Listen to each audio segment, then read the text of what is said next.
Sa slušalicama na ušima, čistačica divlje pleše dok čisti, nesvjesna da se njezin poslodavac vratio kući.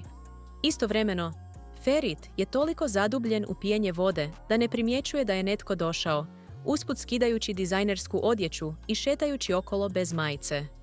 Nakon tuširanja, vraća se u kuhinju, kad se iz dnevne sobe začuje glasan bang. Misleći da je provalnik, zgrabi nož i oprezno krene naprijed. U međuvremenu, Nazli čuje komešanje i uzima teleskop da se obrani. Njih dvoje kruže oko zida, pokušavajući uhvatiti uljeza, dok se ne sudare.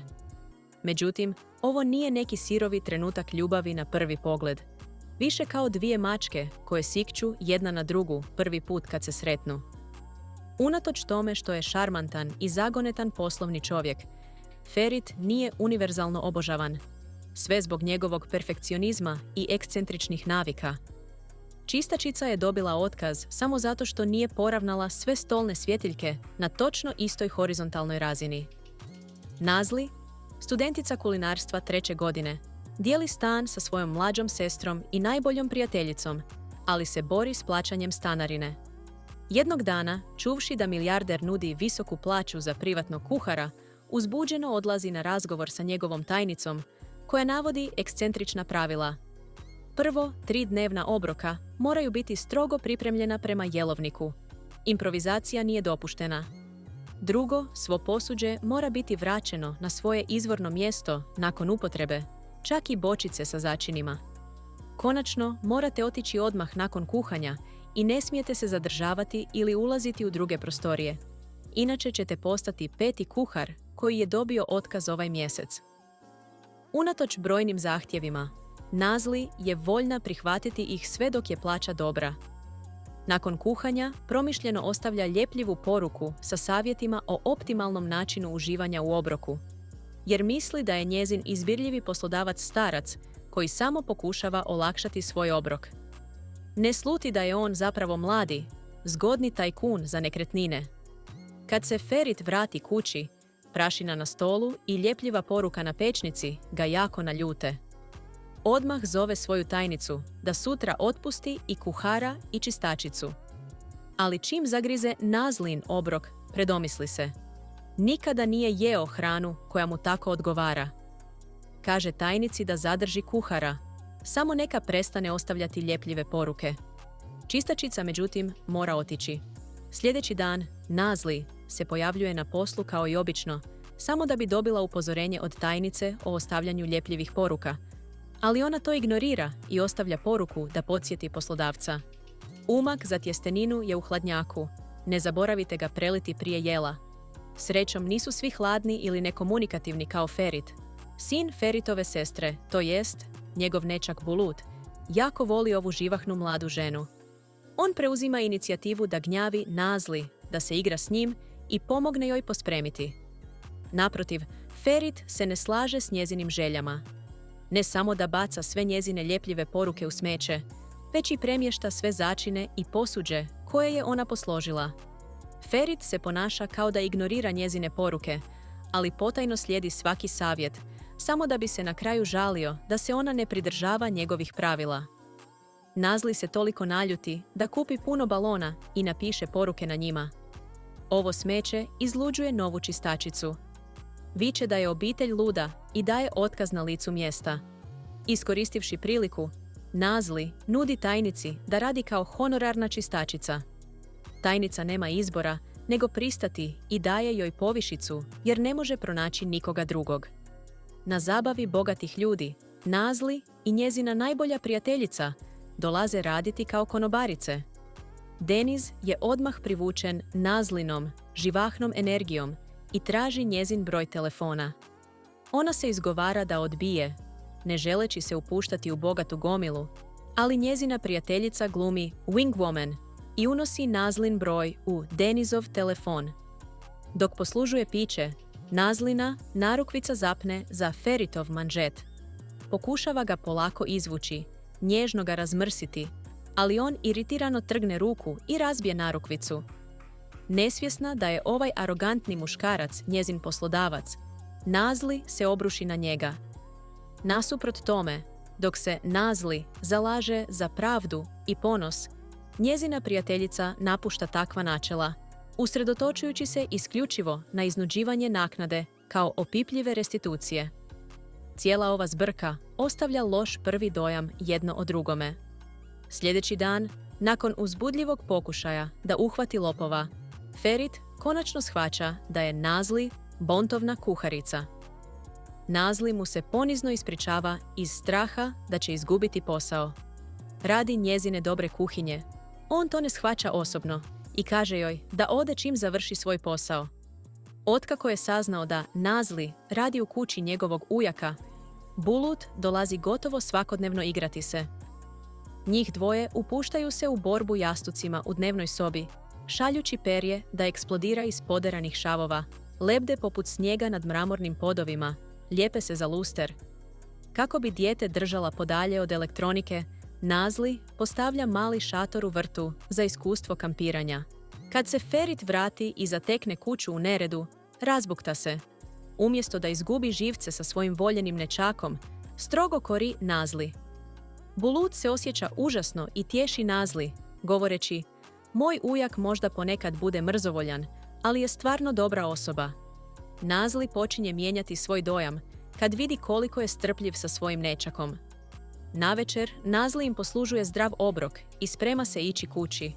Bulut je srdačno poziva da sjedne i večera s njima. Iako Ferit nije oduševljen tom idejom, toliko obožava svog nečaka da pristaje. Čini se da mališan misli da, budući da je njegov ujak predugo samac, umjesto da mu nađe strankinju za tetu, može si sam izabrati najdražu tetu. Na Bulutovo inzistiranje, nakon večere gledaju film u vrtu, kao prava obitelj. Kad mali ode u kupaonicu, upozorava ujaka: nemoj maltretirati Nazli kad ja nisam tu. Vidjevši koliko je nečak obožava, Ferit se znatno zagrijava prema njoj i čak preuzima inicijativu da je pita zašto je odabrala učiti kuhati. Tog dana, dok Nazli radi u vili, njezina sestra, Asuman, pojavljuje se nepozvana. Dok ona kuha, Asuman se ušulja u svaku sobu, pretražujući ladice i ormare. Pogled joj se zaustavlja na zlatnim manžetama. Sjaje pod svjetlom, teže od kovanica koje je uštedjela u kasici prasici.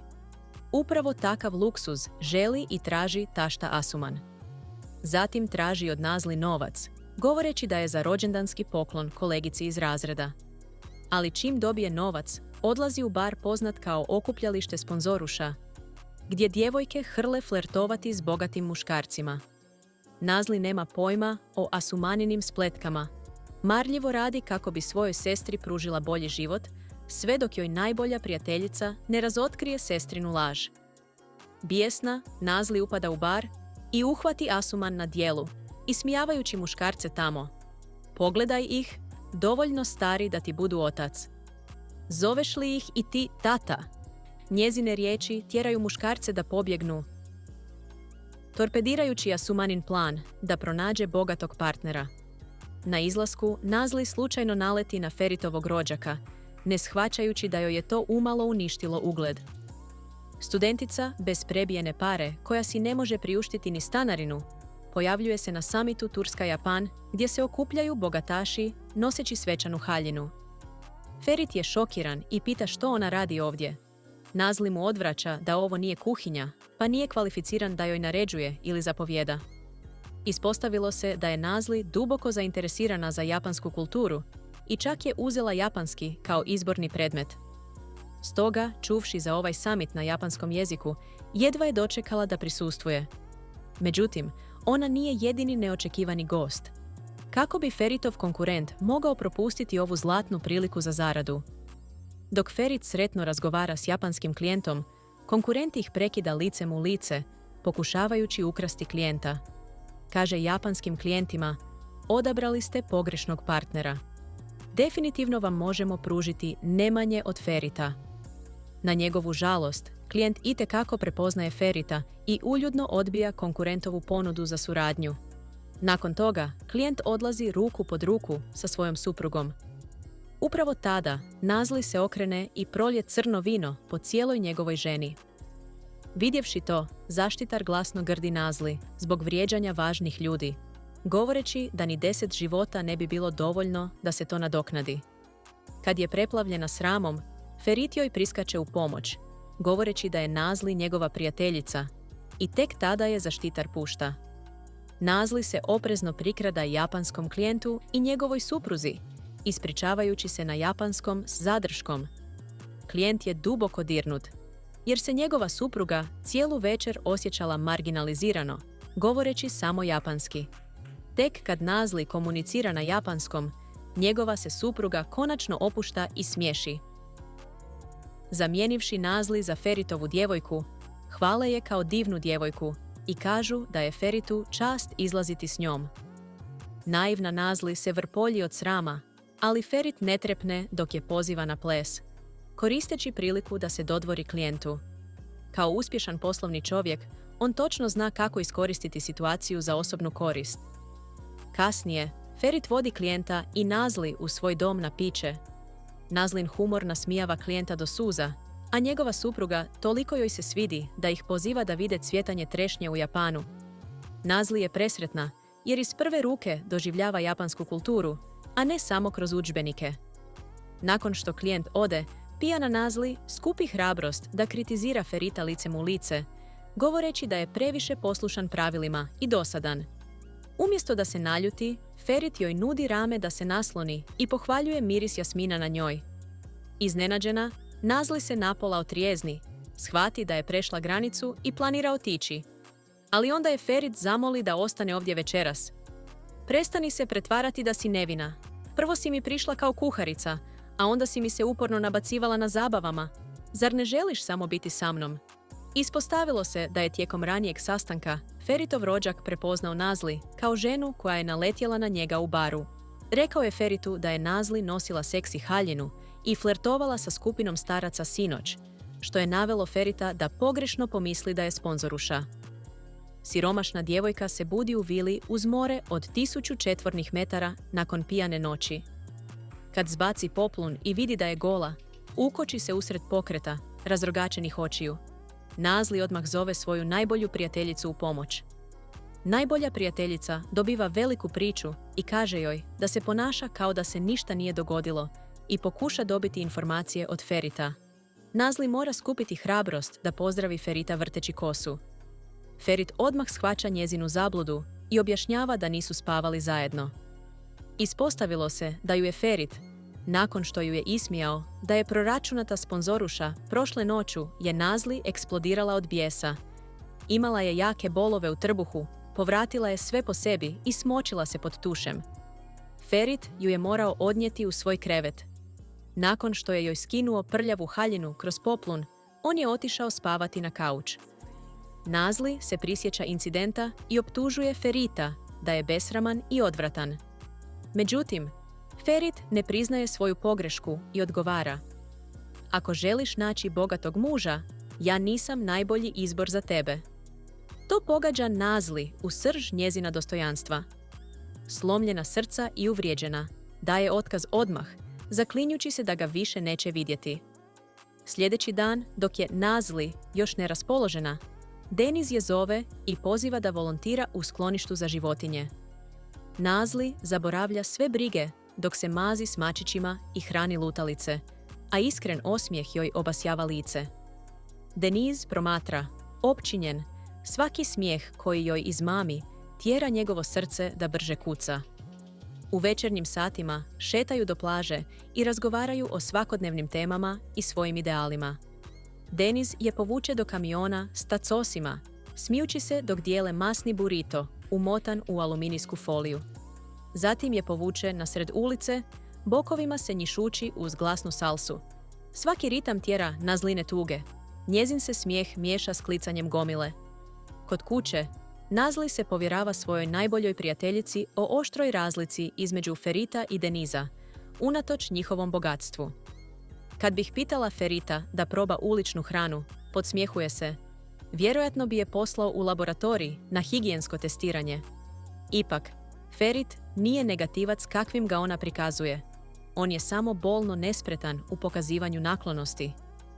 Otkad je Nazli dala otkaz, Ferit se uvijek prisjeća stvari koje je rekla o njemu. Nakon nekoliko dana razmišljanja, misli da je otišao predaleko i šalje joj ispriku. Međutim, Nazli ne prihvaća ispriku od ovog ponosnog i arogantnog vraga. Odgovara na svom japanskom jeziku, nazivajući ga idiotom. Njegov je pokušaj odbijen. Ferit osjeća kako mu se srce pretvara u led. Na poslu, Ferit se stalno mršti. Njegova ga sestra pita u šali je li se zaljubio, ali Ferit joj kaže da prekine s tim i usredotoči se na to kako se nositi s konkurentima. Međutim, njegova sestra i šogor znaju da tvrdoglavo odbija priznati istinu. Kako ne bi vidjeli da ga muči ta kuharica? Zbog te kuharice. Sljedeći dan, Nazli prima poziv od Feritove sestre. Poziva je na večeru večeras kako bi joj pokazala zahvalnost što se brine o njezinom sinu. Iako Nazli u početku pokušava pristojno odbiti, mali Bulut neprestano viče preko telefona i moli je da dođe, pa konačno popušta. U otmjenom restoranu, Bulutov otac i majka izražavaju svoju zahvalnost Nazli, govoreći da ih Bulut moli da je vidi svaki dan. Zatim, Feritova sestra zove Ferita pod izlikom da Bulut želi vidjeti svog ujaka, potičući ga da se pridruži večeri. Šale se i dobro zabavljaju dok ozbiljni Ferit ne stigne. Atmosfera postaje naelektrizirana u sekundi kad Ferit sjedne, kao da je netko bacio šibicu u sobu punu benzina. Ferit i Nazli se ne prestaju svađati, čak ni kad njegova sestra i šogor pokušavaju posredovati. Očito, tvrdoglavu svađu odraslih može riješiti samo dječja nevinost. Bulut želi ići u kuću svog ujaka, koji je umjetnik, i čuti ga kako svira glazbu. Nitko ne može odoljeti tako slatkom zahtjevu. Dok napuštaju restoran, Bulut inzistira da se vozi u autu ujaka Ferita s Nazli i zahtijeva da ona sjedi na suvozačkom mjestu. Mali je toliko odlučan u Feritovoj sreći da ignorira vlastite roditelje. Stvarno želim ovom klincu dati nagradu za najboljeg cepi fanatika. Na Nazlino iznenađenje, Deniz otvara vrata kad stignu. Ispostavilo se da je Deniz mlađi brat Bulutovog oca. Nazli sretno čavrlja s obitelji, dok Deniz koristi priliku da je zamoli da kuha za njega, nadajući se da će je bolje upoznati. Ferit ih gleda, a njegovo raspoloženje postaje sve sumornije. Na kraju razgovora, Nazli se dobrovoljno javlja da pomogne Denizu pospremiti. Deniz joj komplimentira kako lijepo izgleda danas i poziva je na svoj sljedeći koncert. Feritova ljubomora eksplodira. Više se ni ne brine o tome da uspava svog nečaka. Promrmljajući da je prekasno, juri dolje i odlazi kući. Neugodna tišina visi u zraku. Njegova sestra i šogor također ustaju da uzmu Buluta i odu kući.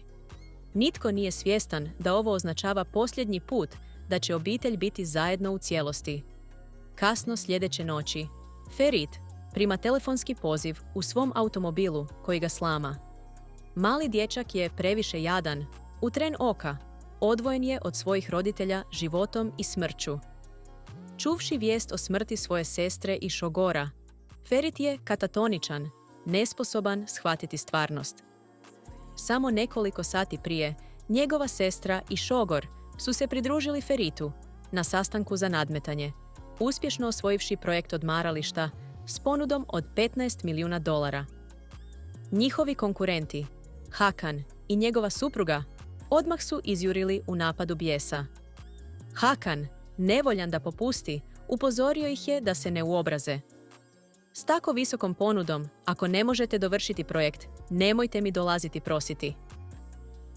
Feritov tim je uzvratio, optužujući Hakana da koristi prljave taktike. Hakan je gajio zamjerku, ali ga je njegova supruga Demet konačno nagovorila da ode. Dok su bili utopljeni u veselju, nitko nije mogao predvidjeti da će njegova sestra i šogor doživjeti prometnu nesreću u istom trenutku. Srećom, Bulut, koji je sjedio na stražnjem sjedalu, preživio je s lakšim ozljedama. Međutim, psihološka trauma koju je pretrpio neće se lako izliječiti. Sljedećeg dana, Nazli iz vijesti saznaje shrvljujuću vijest o smrti Bulutovih roditelja. Preplavljena tugom, stiže na sprovod i u znak utjehe uzima Denizovu ruku, šapćući riječi sućuti. Kada se suoči s Feritom, iz pristojnosti mu upućuje tek usputne izraze sućuti. Na svačije iznenađenje, rivali Hakan i Demet također dolaze izraziti poštovanje. Ispostavlja se da je Demet Denizova biološka sestra, mlađa sestra Bulutovog oca. Prije mnogo godina udala se za Hakana protiv očevih želja i bila je izbačena iz obitelji. Hakan i Demet su tada pokrenuli vlastitu tvrtku kako bi se natjecali s njima. 15 dana prođe u trenu. U bolnici Bulut odbija jesti, bez obzira koliko ga pokušavaju umiriti. Želi ići kući, ne želi ostati u bolnici. Svi su izgubljeni i ne znaju što učiniti, obuzeti vlastitim tugama. Sve dok ne vidi Nazli, dječakova fasada snage se istog trenutka ruši. Nazli mu donosi domaće kolačiće i dok Bulut jede, gorko plače, jecajući da više nema mamu ni tatu. Slobodno ostavite komentar i podijelite svoje misli. Molim vas, ne zaboravite lajkati i pretplatiti se na naš kanal.